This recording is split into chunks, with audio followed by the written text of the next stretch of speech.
Thank you so much. It's a real honor to be here, and as I'm watching the chat and everyone joining, it's looking like we have a wonderful group of people joining. I see a lot of typing happening.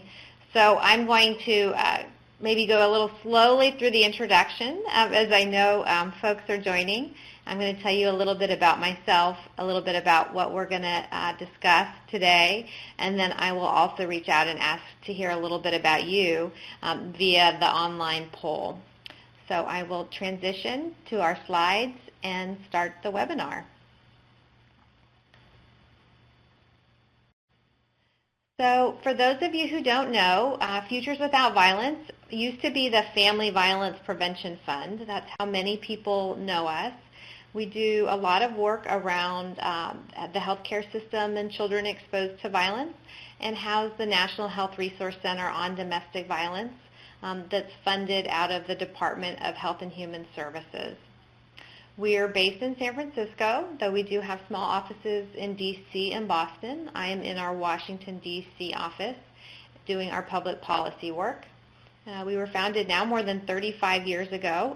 It's hard to believe, even for us, how long we've been doing this work. And as I said, our focus really is around prevention, early intervention. We do a lot around policy and systems reform, and public education and social norm change. And also, like our partners here with NCJ, FCJ, we try to provide a lot of technical assistance to the field. So I'm going to try to, as best I can via this format, give you the kind of information that you're most interested in. I recognize that there may be some gaps based on things that you want to know that weren't known ahead of time. So I really do encourage you to go ahead and use the chat function, to use the online web links that were provided, and to absolutely follow up and use the survey provided to give me and us good feedback, because we're not doing our job if you're not getting what you need. So I really do emphasize and encourage you to tell us how we can be most helpful. And if there are things that were really helpful, please share that as well. Thank you.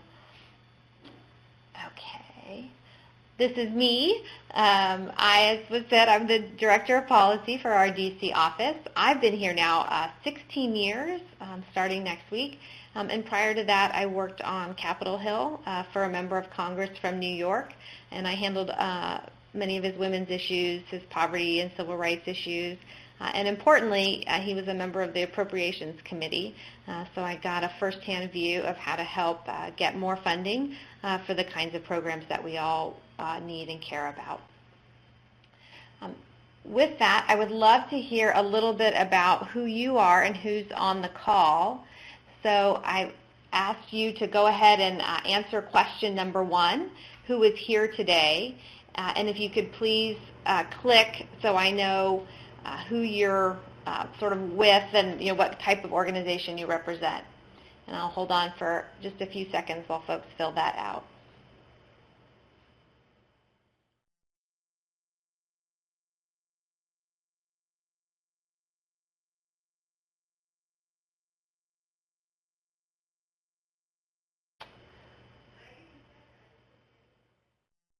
Okay. Well, please do keep filling it out. What I am seeing on the question is that we have a lot of folks from domestic violence agencies. Looks to be about a third of our attendees. Some educators, folks with the criminal justice system, and folks who do community CCRs, coordinated community responses, and then another good percentage of participants who work within the child support or child welfare systems. So thank you for that. That's really helpful for me in terms of tailoring the presentation.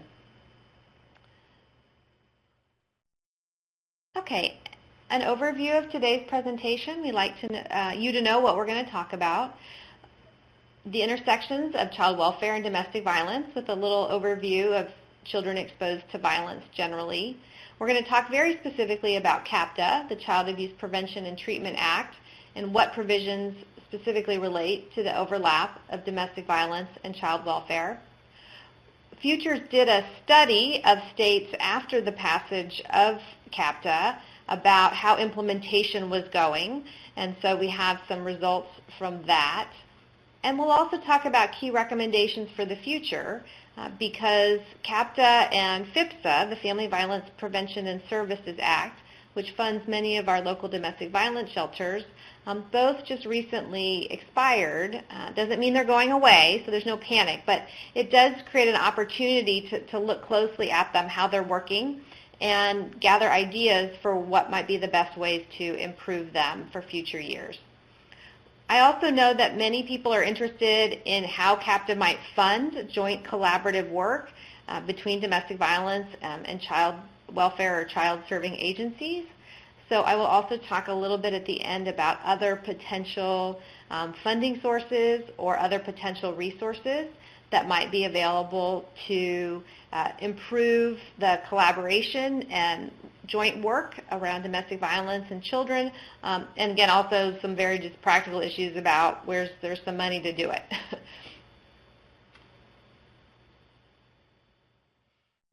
So just to highlight, child maltreatment report, which is the data that child welfare agencies from around the country report to the federal government, is kind of our best baseline for rates of child abuse and neglect in the country, as well as the criteria or descriptors of who is it that perpetrates, who are the victims, what are the types of abuse and neglect children experience.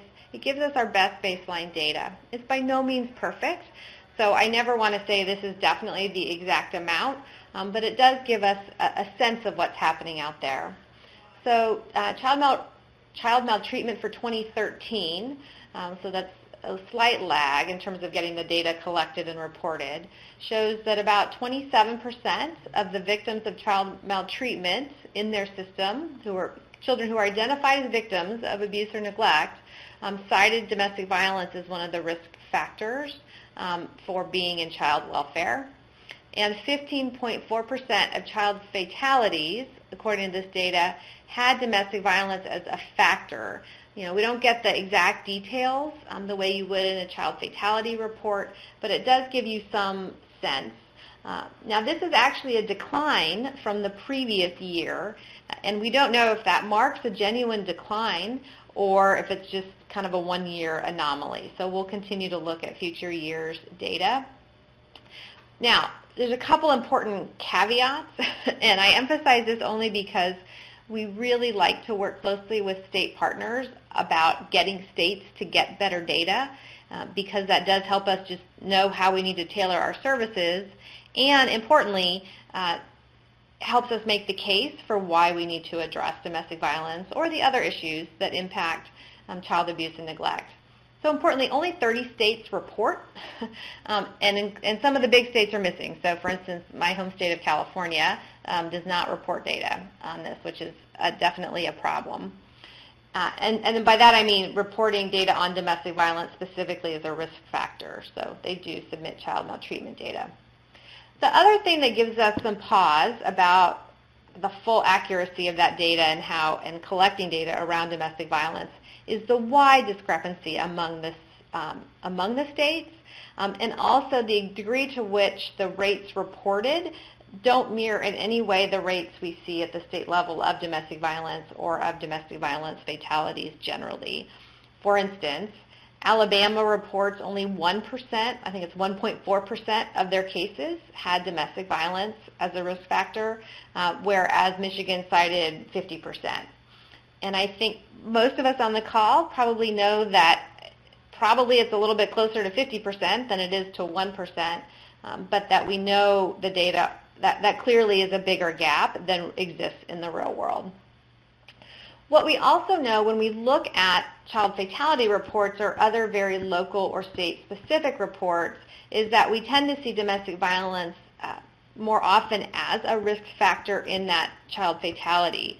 So it may not be the identified cause of the fatality, but it's often once you start digging into the situation a little more closely, you realize that there was domestic violence in that family, even if it was the perpetrator wasn't necessarily the person who murdered the child. But again, when you look at the case, you see domestic violence and understand that had you addressed the domestic violence, you might have had a chance to prevent that child fatality. We also found an older study, and I haven't actually seen it replicated, but would welcome if others know of studies that have replicated it, that looked at child welfare case reports and then did direct surveys or follow-up or information gathering with victims of domestic violence who were within the child welfare system. And one of the things that they really identified was that child welfare agencies frequently miss domestic violence.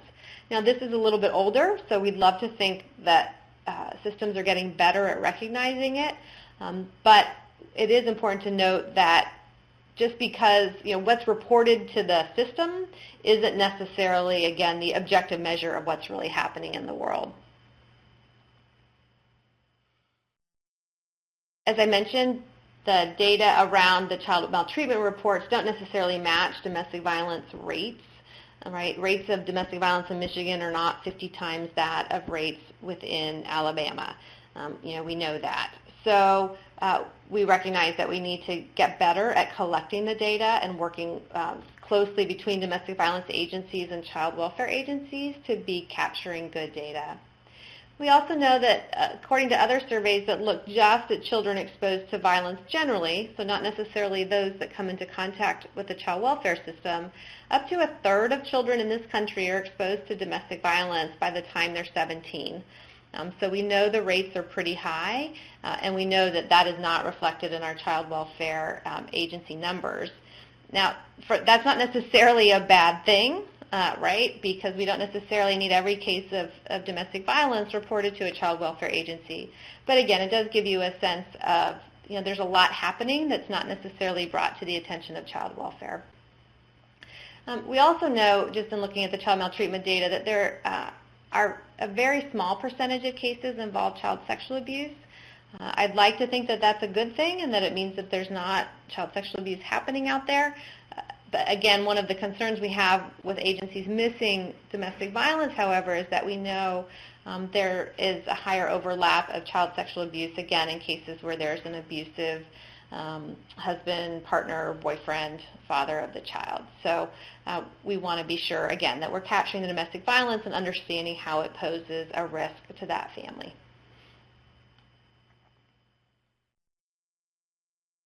So why domestic violence should matter to child welfare agencies? I think most of this is self-evident, but I am just going to go over it. Obviously, domestic violence abusers are more likely to harm the child directly. We notice a 30 to 50% overlap of perpetration of violence against women and partners with violence perpetrated against a child. We know that witnessing the abuser's harm to a parent victim can be harmful to the child, right? So a lot of the data we now see, and it seems to only increase, show that witnessing domestic violence for children can be a very harmful thing. Now, we always like to say children are very different, and there's a lot of really good things that mothers do or other family members do or communities do that can mitigate the harm of witnessing domestic violence on the child. So we never want to say that witnessing domestic violence in and of itself is abuse or neglect. But what we do want to acknowledge is that it's still not great for kids, and in some cases it can be potentially very harmful to the child if not addressed, right? That's the important thing. So knowing about it is about knowing how to address it and knowing how to best support that family heal and thrive.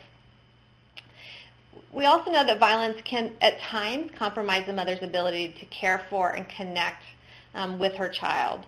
There's a lot of good data now on bonding, attachment with young children, and we know that mothers who are victims of domestic violence often may struggle more with depression or mental health issues caused by the abuser. There may be more substance abuse. We know some abusers very intentionally try to get partners addicted or sabotage their, for instance, a recovering addict, they may intentionally sabotage her ability to get clean just as another method of power and control. Right? Those of us familiar with domestic violence know that abusive partners really will use almost all the tools in their tool belt to establish control over a partner. And so we want to be thoughtful about that as well in terms of its impact on the kids. And as we think about how to create a safe environment for that child, understand that the violence may be impacting a mother's ability to be healthy and clean.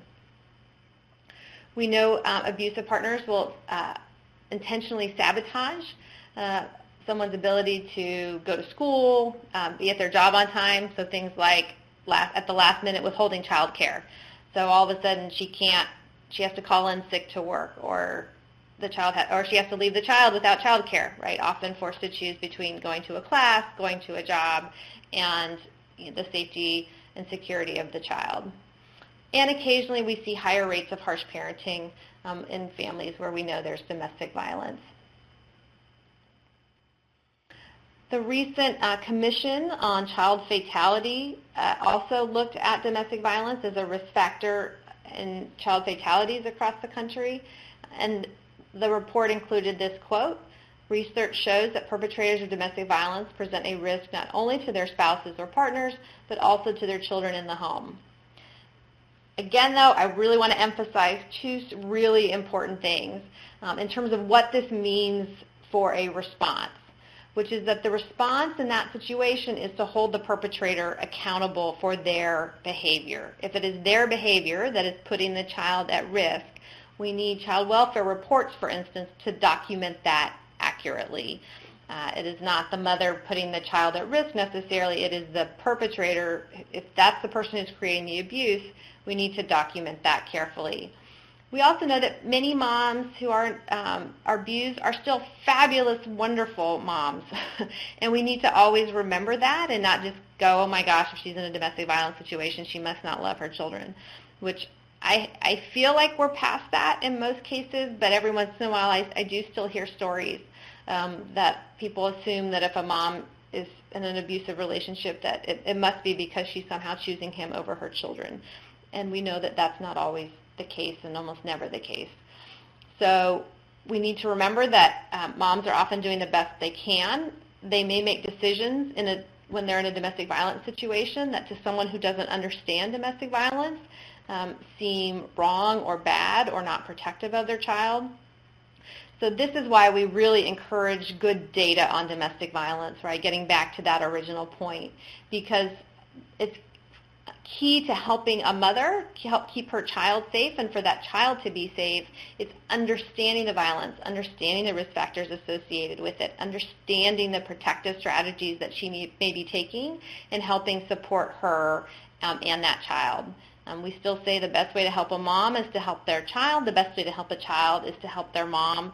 And again, it's not always the mother who's the not abusing parent in the cases of domestic violence, so I don't want to always assume that is the case, but more often than not it is the mom. So I did a fairly quick overview because I feel like probably this audience already knows much of this and wants to kind of get to the good stuff. But I did just want to ask you to go ahead and fill out the poll about whether you would like more information on the effects of domestic violence on children, either in this session or if you want to just fill something out in the chat. It's also stuff that we can follow up on.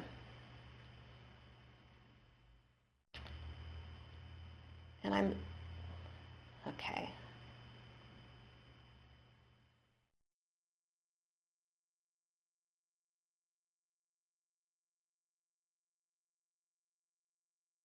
So it looks like we're seeing a lot of folks who actually would like some more information on the effects of domestic violence on children. So that's helpful.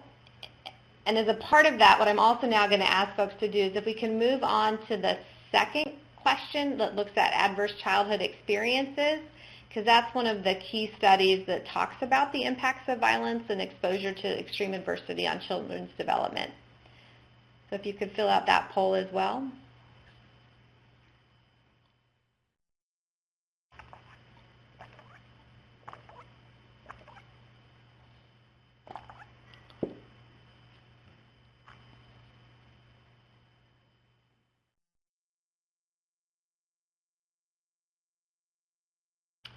Okay, let me see where we are here. So this is really exciting for me. So we're looking at about a relatively equal distribution of folks who know about the ACEs study and use it in their work, and people who've never actually heard about it. So what I'm going to do is try to find that sweet spot in the middle and give you some information, and then what we'll also do is be sure to do some follow-up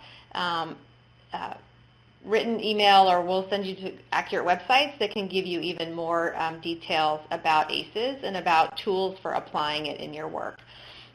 So the Adverse Childhood Experiences Study was actually started by an obesity researcher out at Kaiser Permanente, a health center in San Diego.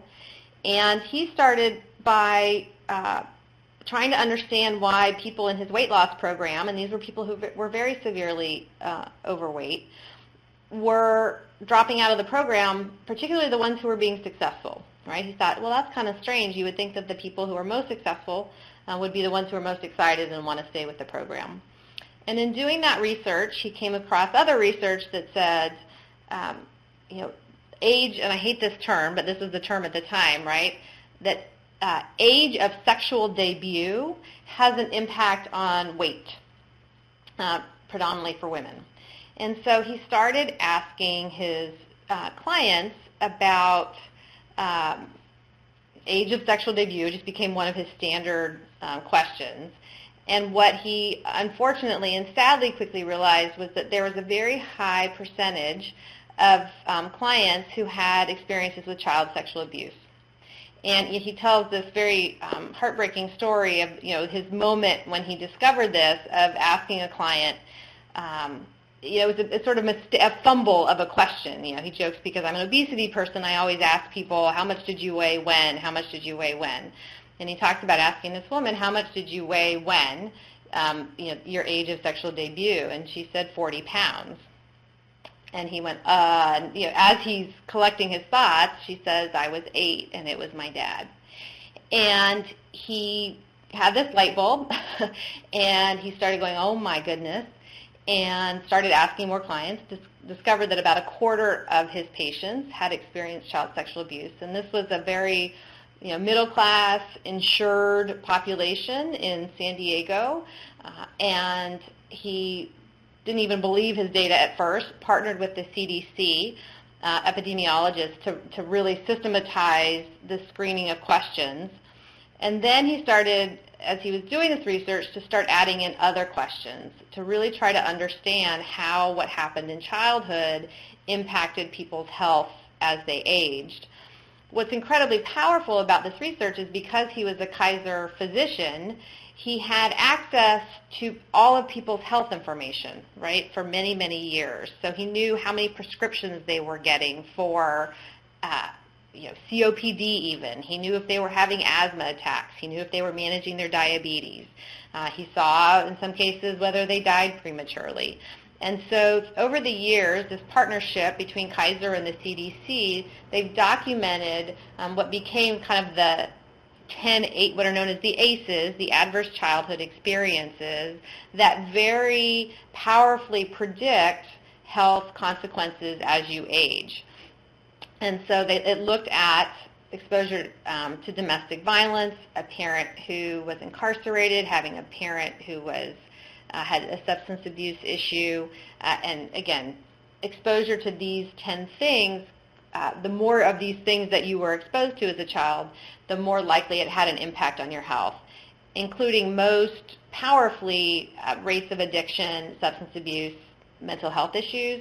The likelihood of you being an intravenous drug user is just off the charts higher if you have 6 or more of these adverse experiences than if you have none of them.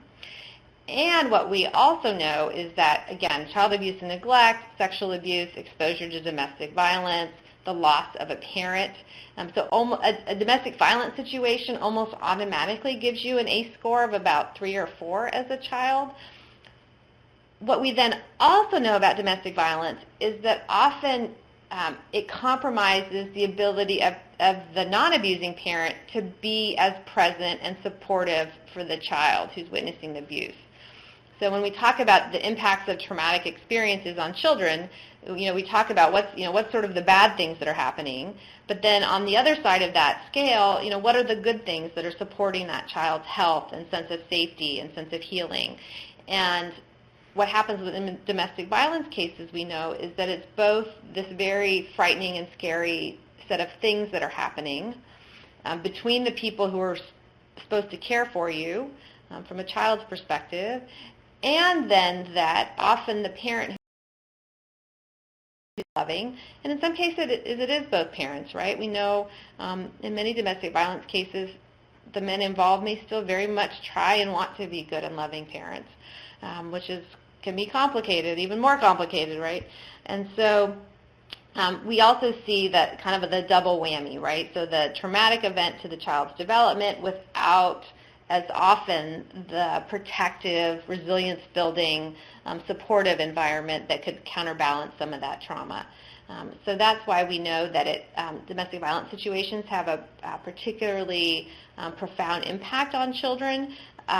They do really challenge the child's sense of safety in the world.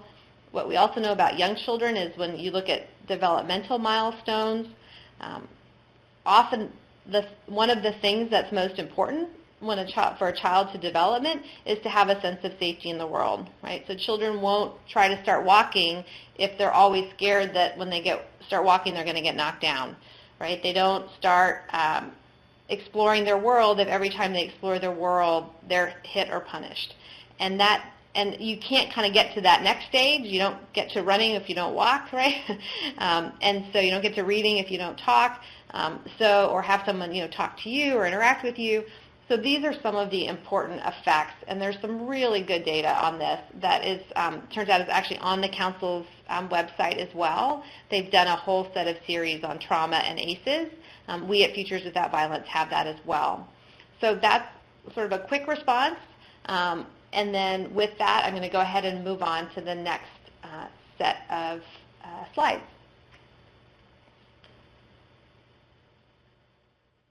Okay, so now we're going to get specifically to CAPTA, which is the Child Abuse Prevention and Treatment Act. So CAPTA was passed first in 1974, way back, with the goal of being the nation's sort of first law on preventing child abuse and neglect. This is when this issue really first came into light as a public issue. Honestly, before then, and I'm not saying that the law necessarily shepherded this, but before that time, we had a very different view of parents' rights over their children.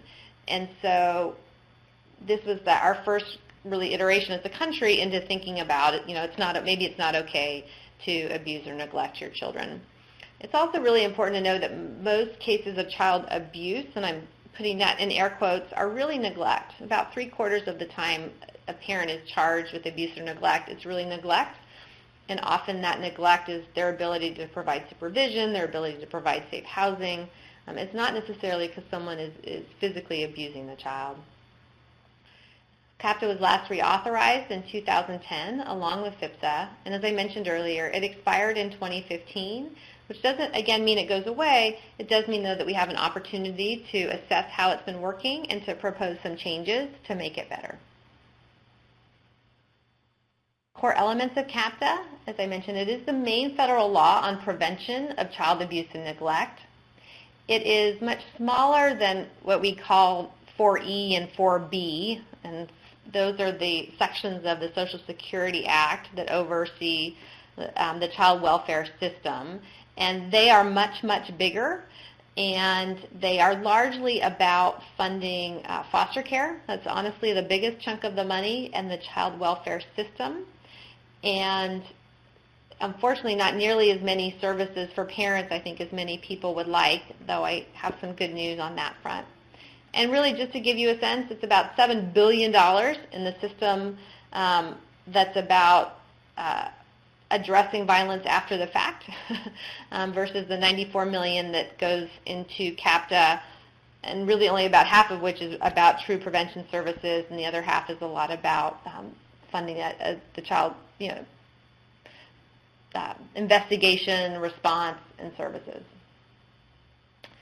It includes basic state grants, so just formula grants. If there's this many people in your, every state gets this amount of money, and if you have more people in your state, you then get a proportion of the funds based on that number of people. Discretionary grants, so these are grants that states need to apply to get additional money to do child abuse prevention. And then community-based prevention grants, and these go to state agencies, or in many states it's the Children's Trust Fund distributes the community-based prevention grants, and these often go out to community-based organizations to try to do more prevention-related activities. So some of you may get some of those grants. So during the last reauthorization of CAPTA in 2010, there were some changes made around addressing domestic violence. So one was a requirement that HHS, that's the Department of Health and Human Services, disseminate information on effective programs, practices, and training resources related to domestic violence in the child welfare context. This was distributed via the Child Information or Child Welfare Gateway, which is an online resource put out by the Children's Bureau. I will say very honestly, have encouraged them to be a little more helpful and proactive. I feel like one sort of fact sheet on the website isn't necessarily providing the best information out there. So that's something that I know the council tries to work on. It's something that I know we at Futures try to work on, and it's something we've really pushed the agency to try to do a little more about creating proactive technical assistance. CAPTA also required HHS to collect information on incidents and characteristics of child maltreatment and domestic violence co-occurrence. And this is one area where we feel like they're kind of falling down on the job. I gave you that data around child maltreatment 2013. The 2014 report did not actually even report out the domestic violence rates. So that's something that we're really pushing HHS to pressure the states to do.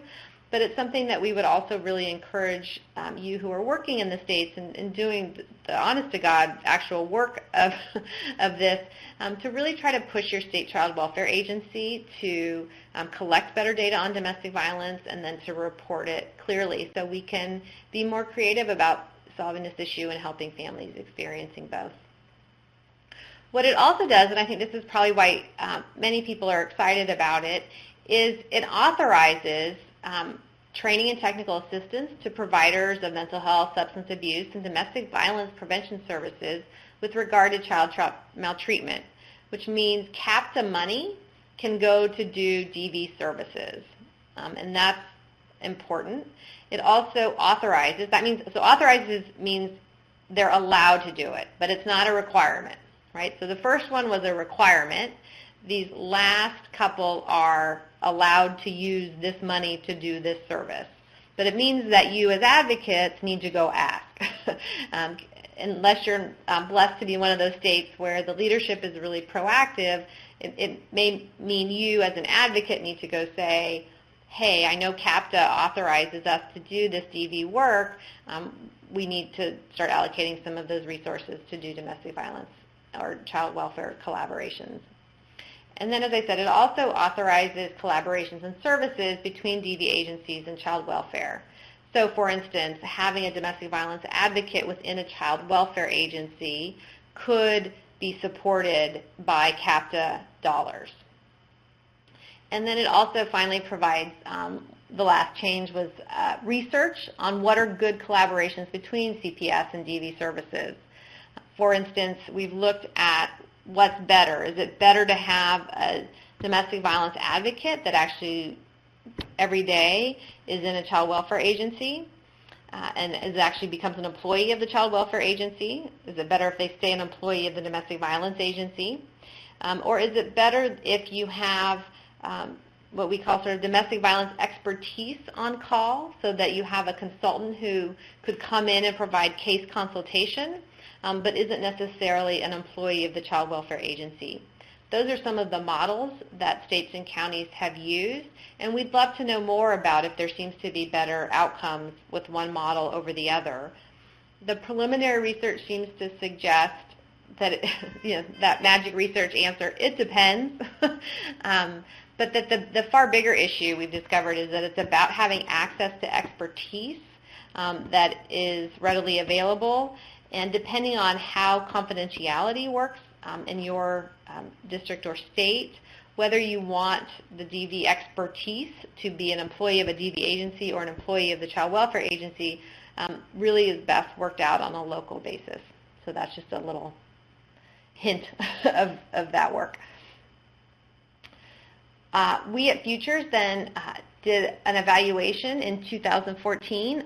It wasn't really something that we had serious funding to do, so I can't say it's an authoritative research study. It really was an online survey of child welfare agencies. We did our best to recruit the people who would know, and then to do some follow-up to try to check back if what they said was true. And as I said, we did these follow-up interviews to also check with federal agencies, the child welfare administrators, and policy experts to also see if what got said on the surveys seemed to consistent with their own knowledge and experience. And then we also reviewed federal documents and resources. What we found, and again, it was about half the states responded, so that already tells you this is only the world according to half the states. Many said that they were aware of the domestic violence provisions. Only about 20% of the states said their efforts around addressing domestic violence were a result of CAPTA. They identified co-locating services as the most promising practice. So 60% of states report that they have co-located a DV specialist in their agency.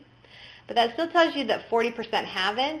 And our guess is that the states who were probably doing something were going to be the ones most likely to respond positively. So we do worry a little bit that the states who aren't responding, partially why they're not responding is because they aren't doing anything, and they don't necessarily want to report that. HHS, so the Department of Health and Human Services, again, is trying to improve that response. Commissioner Rafael Lopez himself, a child, grew up in a home with domestic violence, which he talks very publicly about as really informing his understanding of the issue from both sides, that it can be quite harmful, but to also understand that often the agencies that go in to help, when they don't understand domestic violence, they don't always make the best decisions relative to child safety, permanency, and well-being. And so he tries to bring that awareness to his work. I know he's working on a memorandum to go out to child welfare agencies about, again, some best practices and information that can help improve outcomes for kids and families. 15 states are using grants to focus on this intersection. There also is the National Resource Center for Child Abuse. The Children's Bureau Resource Center also is trying to put out resources and technical assistance. Despite the progress, as we said, there still are some challenges. To that point that I brought up earlier, CAPTA authorizes money to be spent, but it doesn't mandate it.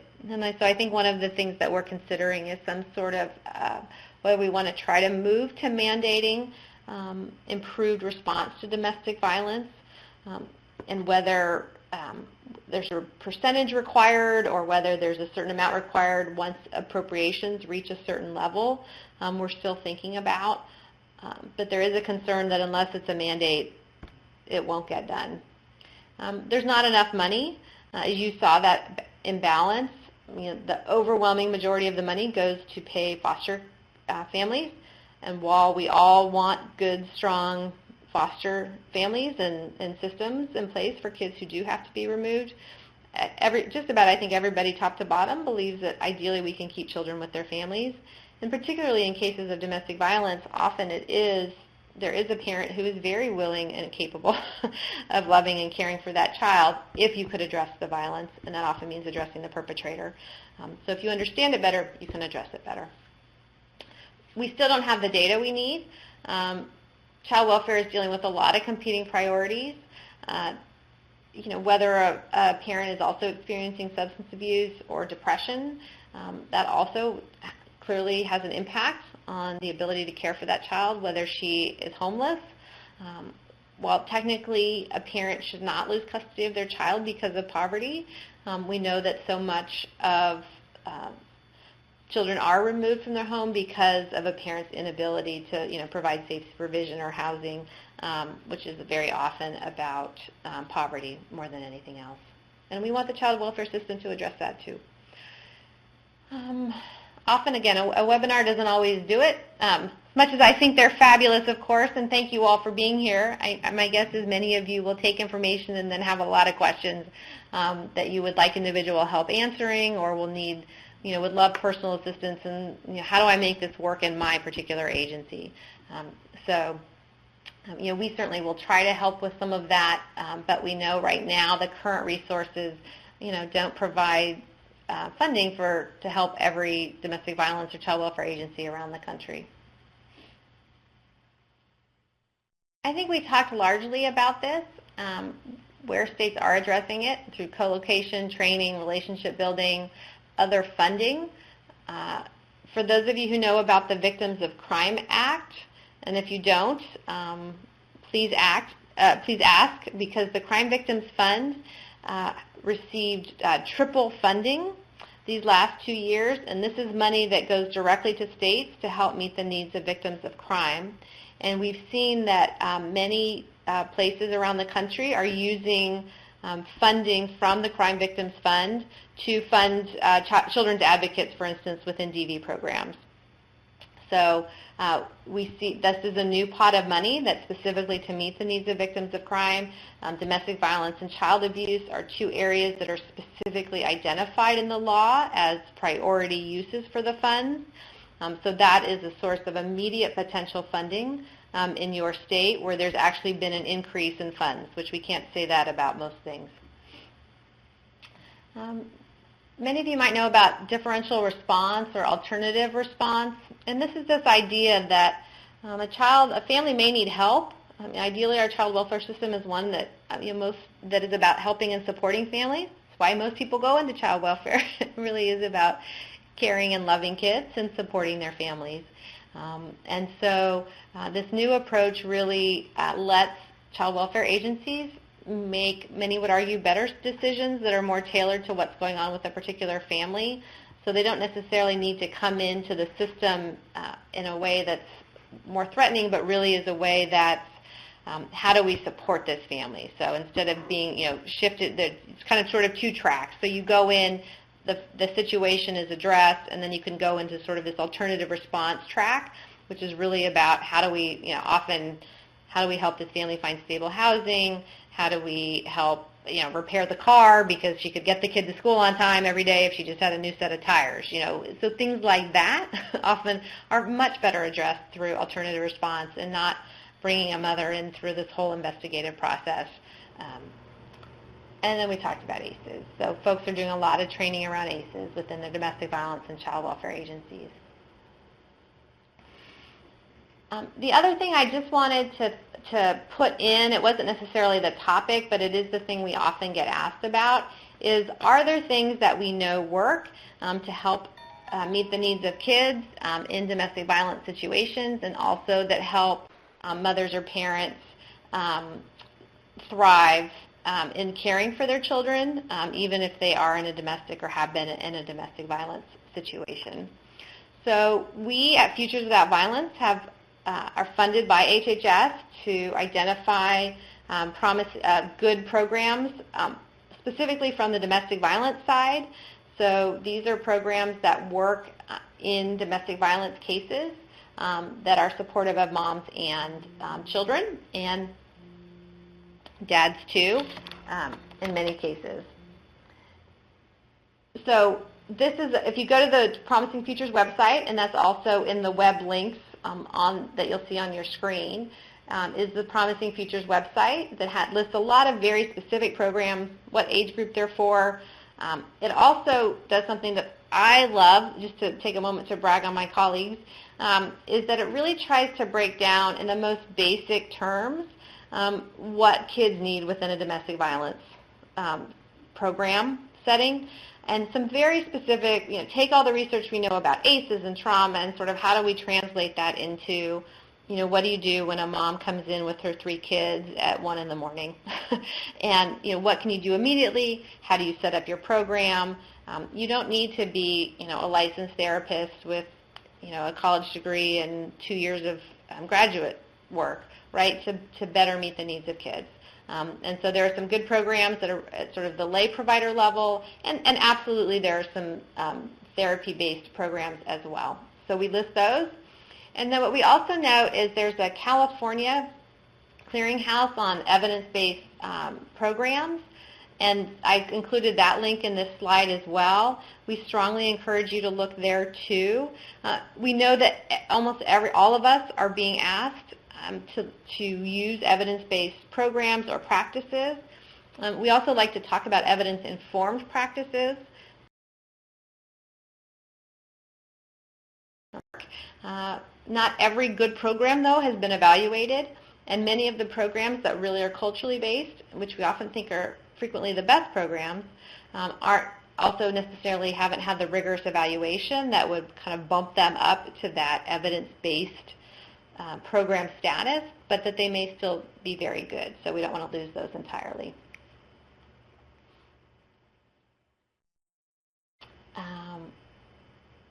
Other things that we found, I feel like we've kind of addressed this. We don't quite have the data collection. We know there's still real challenges between domestic violence and child welfare agencies. We know funding is particularly lacking in the rural areas. We see a lot of child welfare agencies asking us, as domestic violence agencies do work with child welfare agencies and say, instead of blaming mom for his violence, why don't you hold him accountable? Many child welfare agencies say, great, okay, how do I do that? And really, how do I help him get better? Because that's what we all want to do. And we want the violence to stop. Ultimately, that's everybody's goal, is that we want the violence to stop. And there's a real lack of these programs. I think there's real mixed views on batterer intervention programs and their effectiveness. I never want to say they never work. That is the feeling among some domestic violence advocates. But bad ones don't work. And often court-mandated 12-week programs don't necessarily work. It has to, when they work, they're usually longer term, and they're usually because the person who's used violence wants to change and is going to invest in that change effort. So we need to, we as an organization, I'll say, have sort of moved to saying we need to do a better job with the men. And he's an abuser, he's never going to change, get him out, is actually not a particularly good solution. And it's what moms have told us. And so that's just one area where we would love to think through with our DV colleagues around the country about maybe investing a little more in the men and helping them sort of heal and thrive and be nonviolent. Okay. Here are some of the other recommendations we are looking to make around CAPTA that will improve this intersection around child welfare. We want to not have a child pulled from a home simply because a box is checked somewhere that says domestic violence. We want there to be well-trained staff who know how to do a good assessment, who understand safety and documentation. West Virginia, for instance, has done a very good job, based on our understanding, of kind of creating another category. So where they may decide to bring the child into the welfare system or even potentially remove the child, but they have kind of a no-fault categorization, I guess, so that the records show that it's not that this mom was abusive and neglectful, because we don't want her blamed, prohibited from getting jobs, for instance, because she's a child abuser. Ideally, we don't have the child removed unless it's the absolute last resort in a very dangerous situation. But states are innovating to try to not necessarily make DV, again, an automatic child abuse, but rather to help workers assess safety. Again, we want states to know and use better protocols. Some are just fabulous. I mean, there's just fabulous creativity. There are these passionate child welfare workers working with these passionate domestic violence advocates who are really making very hard situations much safer and better for families. What we know is that the work and the innovation that's happening at the local level isn't always getting out. Something that we certainly try to do, but we'd love for there to be more funding and more opportunities to share across the country innovative practices. Other recommendations we make from a policy standpoint, Title 4E, I don't remember me saying that that's sort of one of the big chunks of money. They have to do state plans about what they're going to do with the money. So we would encourage advocates at the state level to suggest that as part of the state planning process, states are required to adopt best practices and policies around domestic violence cases. There's also other programs like the Court Improvement Program to try to use some of those funds to do domestic violence training. Fostering Connections is another law that can incorporate domestic violence training into foster care placements. And then healthcare reform. We know there are now provisions in healthcare around early screening and assessment that can identify exposure to violence before it ever reaches the child protection system. And I can certainly talk about that a little more at the end. So if folks, I'm about to wrap up. If folks end up wanting to use our last 5 minutes or so to talk about healthcare responses, I'd be happy to do that. We also have additional resources I can direct your way to. Some of the regulatory reforms we've talked about, I think similar data collection, evaluations, training, and TA, it should sound familiar. The Child Welfare Information Gateway I mentioned is a good resource for you to use. One recommendation we make to advocates is to try to get domestic violence included in the child family service reviews.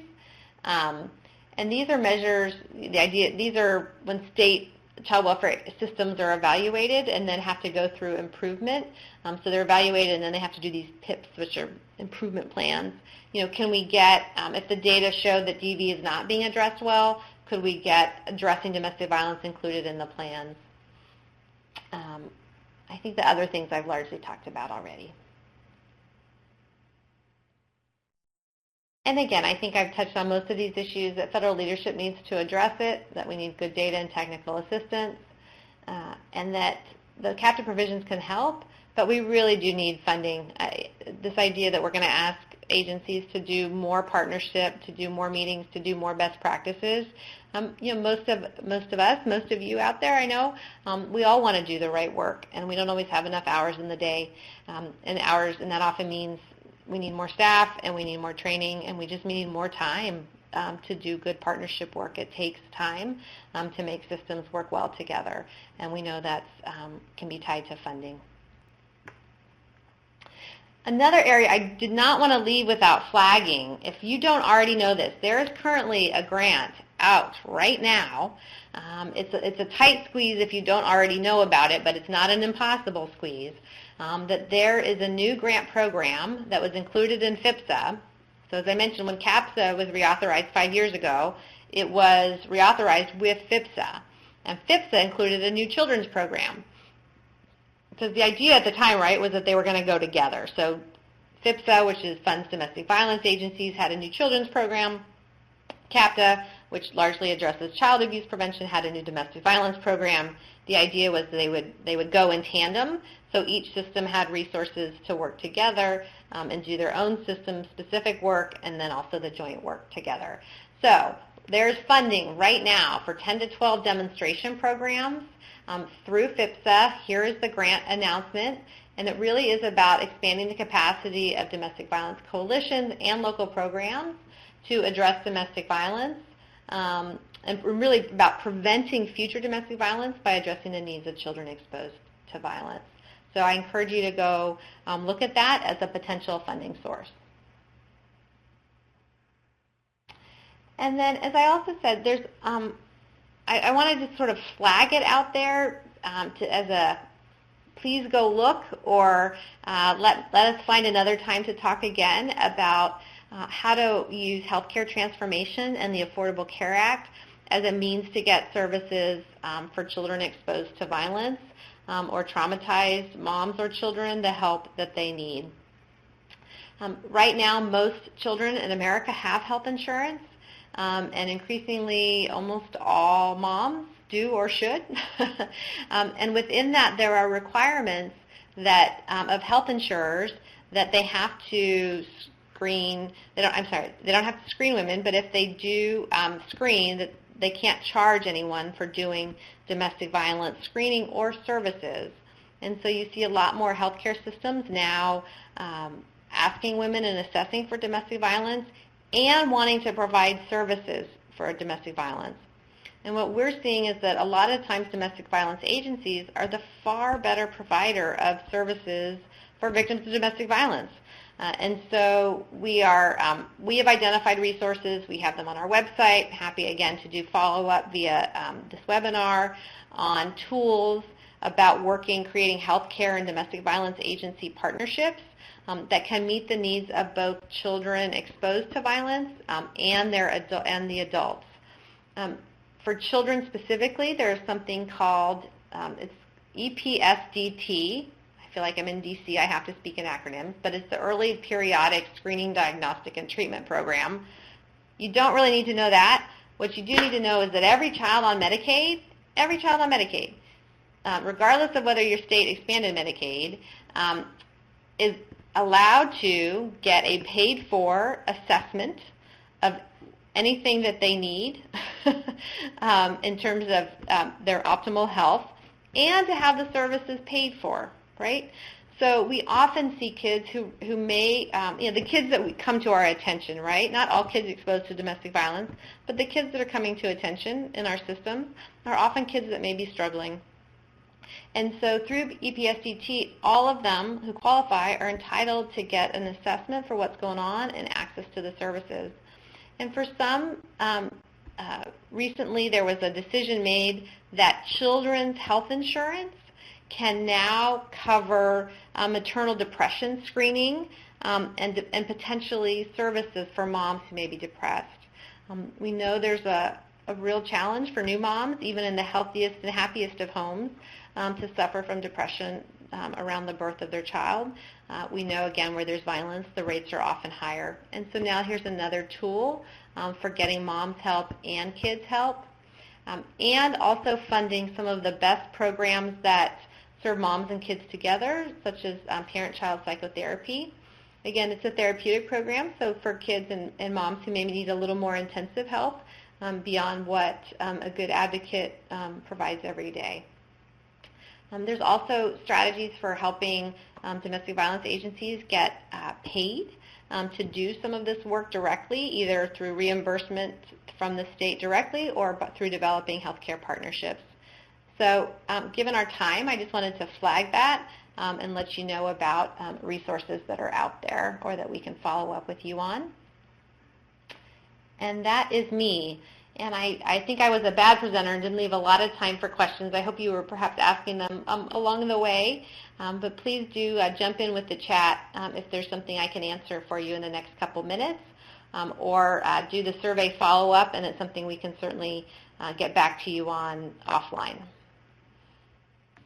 Thank you so much, Kiersten. This is Melissa again. As you all are going ahead and entering any questions that you have into the chat, I'd also like to follow up and say that those of you that said you would like more information on the effects of domestic violence on children, the National Council of Juvenile and Family Court Judges actually has a packet that we put together. It's a little bit outdated insofar as it was put together a long time ago, but it still has a lot of helpful information. So if you would like that packet, you can call our resource center at 1-800-527-3223, or you can email us and ask for that information at info@rcdvcpc.org.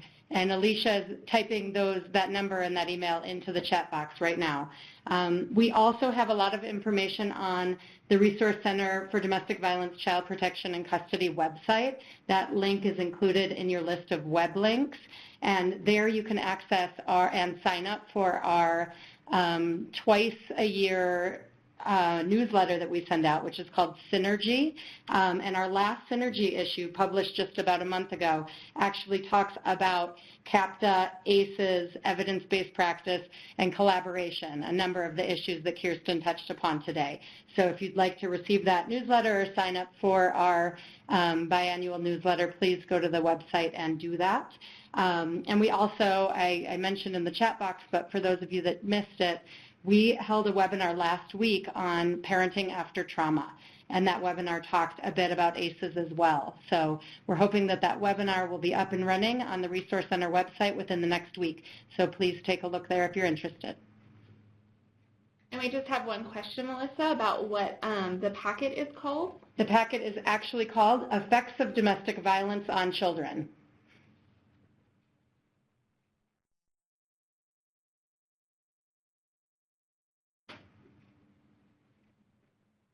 All right, thank you all so much for attending today. Please feel free to peruse the websites. There's a lot more information available, and contact us if you need anything else. And we would love the survey as well, because we would love your feedback. I would really like to hear if it was helpful and what we could do to improve it in the future.